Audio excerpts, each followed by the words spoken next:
Welcome back, everyone. Now, what a season it's been for One Knoxville. They won their first trophy in club history by securing the Players' Shield on the final day. Taking a look now at the League One playoff bracket. One Knoxville come into this playoff bracket as one of the top seeds, taking on Charlotte.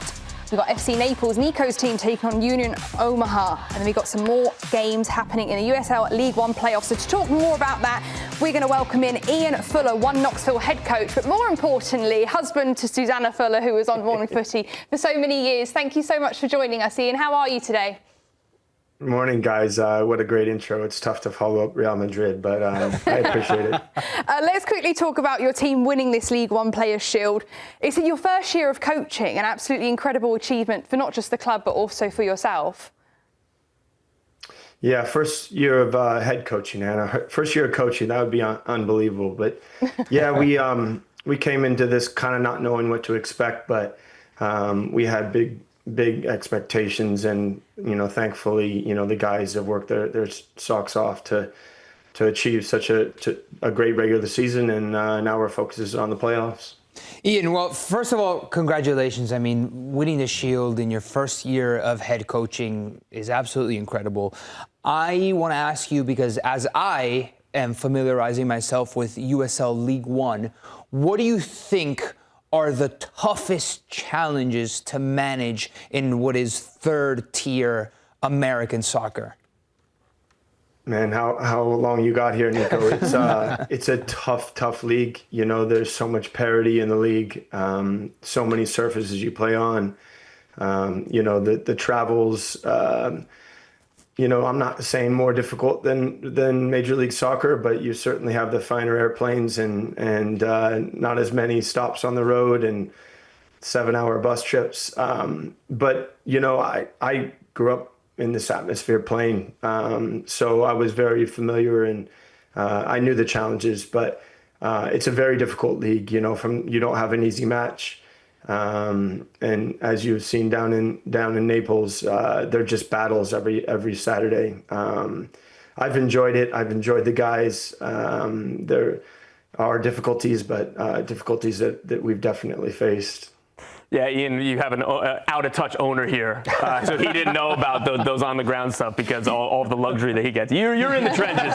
You get it. Ian, so as you said, you've been coaching for a while, but this is your first head coaching role. What has that difference been for you in terms of the little tweaks that you need to make going from on the staff to the main man?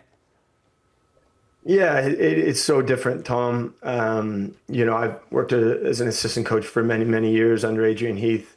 And it's just so different. You're thinking about the game completely different.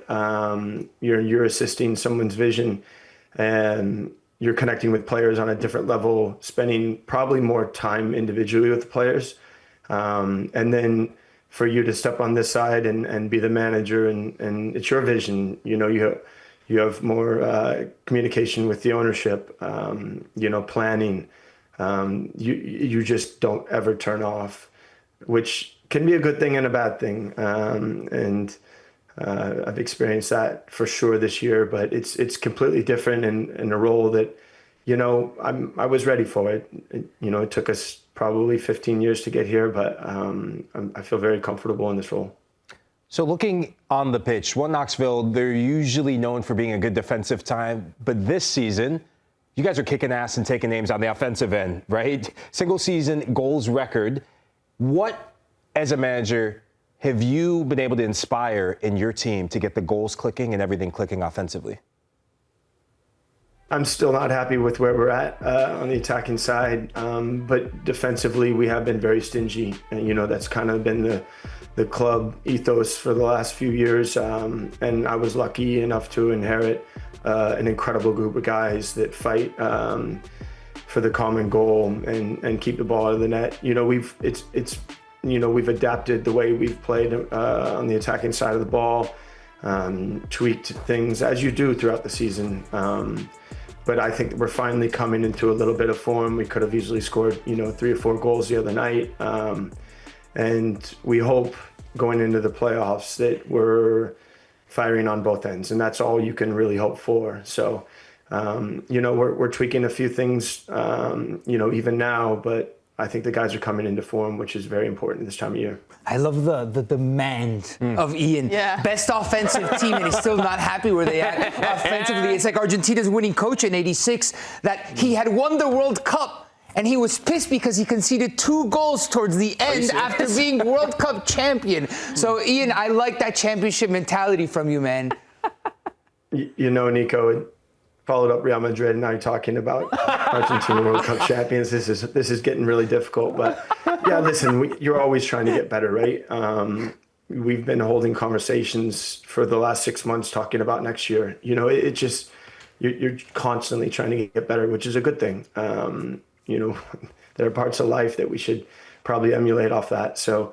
No, we're the guys have been unbelievable, and that's really been the focus is on them, which has been fun. They're a good group of guys. Ian, you now enter this playoffs seeded 1, and if you win, you guys could maybe have a potential matchup Potentially. with Naples. That'd be very exciting. We need to wouldn't it? take care of business. Naples did clinch a home playoff match, quarterfinal this Saturday. So it's going to be epic. But we need to take care of business first before we talk Let's take it game by potential game. matchup.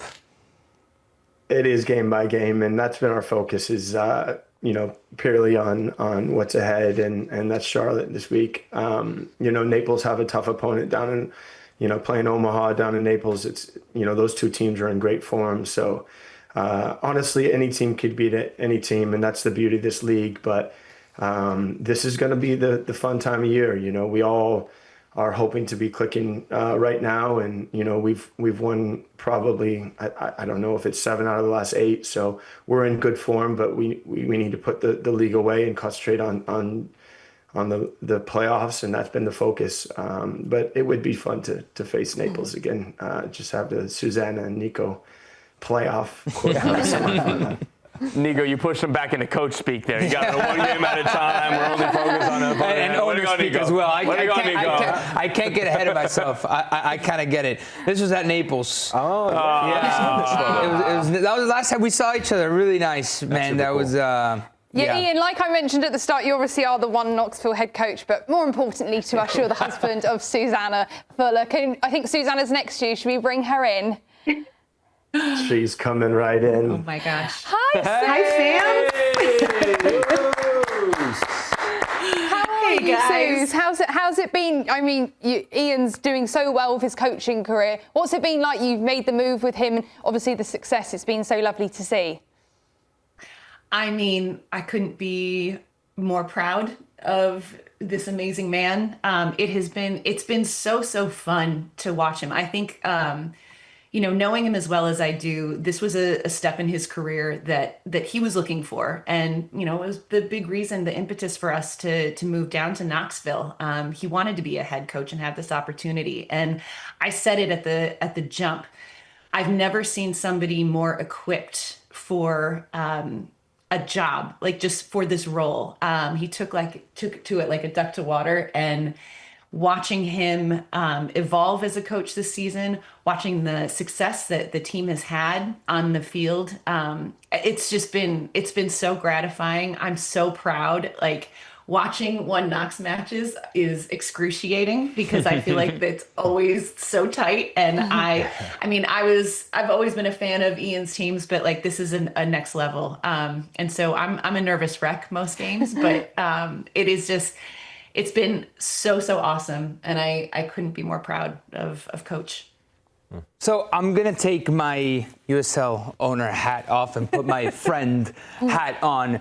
I think the story between you 2 guys and everything you've been through, not only obviously as a first season, but Suze, because of your breast cancer diagnosis and your treatment and everything that's going on, the resilience of the football and the partnership between you 2 is arguably the best story in soccer this year. And the way that Ian managed, quite literally, both things at the same time, and it's not like, sure, he got by, he finished top of the league in his first year of coaching. And everything that you have told me, everything that I read that you post, I agree with the words that you use for Ian, this superhuman feat. But I will apply that not only to Ian, but to you as well, Suze, because every person in the football spotlight needs a good partner. And for everything that you've gone through as well,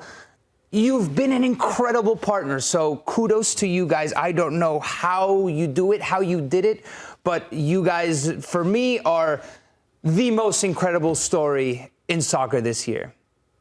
Oh, Nico.